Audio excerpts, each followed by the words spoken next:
ವಿಧಾನಸೌಧಕ್ಕೆ ಮಾಧ್ಯಮಗಳಿಗೆ ನಿರ್ಬಂಧ ಹೇರಿರುವ ಸರ್ಕಾರದ ನಡೆಗೆ ವಿರೋಧವಾಗಿ ರಾಮನಗರದಲ್ಲಿ ಕನ್ನಡ ಪರ ಹೋರಾಟಗಾರ ವಾಟಾಳ್ ನಾಗರಾಜ್ ತೀವ್ರ ಪ್ರತಿಭಟನೆ ನಡೆಸಿದ್ದಾರೆ. ರಾಮನಗರದ ಐಜೂರು ವೃತ್ತದಲ್ಲಿ ನಡೆದ ಪ್ರತಿಭಟನೆಯಲ್ಲಿ ವಾಟಾಳ್ ನಾಗರಾಜ್ ಸರ್ಕಾರದ ವಿರುದ್ಧ ಆಕ್ರೋಶ ವ್ಯಕ್ತಪಡಿಸಿದ್ದಾರೆ. ಮಾಧ್ಯಮ ಪ್ರಜಾಪ್ರಭುತ್ವದ 4ನೇ ಅಂಕ. ವಿಧಾನಸೌಧದ ಒಳಗೆ ನೀವು ಮೋಜು ಮಸ್ತಿ ಭ್ರಷ್ಟಾಚಾರ ಮಾಡಬಹುದು, ಆದರೆ ಮಾಧ್ಯಮಗಳು ಚಿತ್ರೀಕರಣ ಮಾಡಬಾರದೆ ಎಂದು ಪ್ರಶ್ನಿಸಿದ್ದಾರೆ. ಸರ್ಕಾರದ ಈ ನಿರ್ಧಾರವನ್ನು ತಕ್ಷಣ ಕೈಬಿಡಬೇಕು, ಇಲ್ಲವಾದಲ್ಲಿ ವಿಧಾನಸೌಧದ ಬಾಗಿಲು ಬಳಿ ಮಲಗಿ ಪ್ರತಿಭಟನೆ ನಡೆಸುತ್ತೇನೆ, ರಾಜ್ಯಾದ್ಯಂತ ಹೋರಾಟ ಮಾಡುತ್ತೇವೆ ಎಂದು ವಾಟಾಳ್ ನಾಗರಾಜ್ ಎಚ್ಚರಿಕೆ ನೀಡಿದ್ದಾರೆ. ರಾಮನಗರದಲ್ಲಿ ನಡೆದ ಈ ಪ್ರತಿಭಟನೆ ಸರ್ಕಾರದ ನಿರ್ಧಾರಕ್ಕೆ ವಿರುದ್ಧವಾಗಿ ಜನರ ಆಕ್ರೋಶವನ್ನು ಮತ್ತಷ್ಟು ಗಟ್ಟಿಗೊಳಿಸಿದೆ. ಉಳಿಸಿ ಉಳಿಸಿ ಉಳಿಸಿ ಉಳಿಸಿ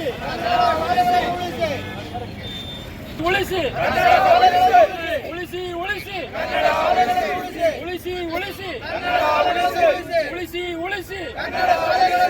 ಉಳಿಸಿ ಉಳಿಸಿ ಉಳಿಸಿ ಉಳಿಸಿ ಉಳಿಸಿ ಉಳಿಸಿ ಉಳಿಸಿ ಉಳಿಸಿ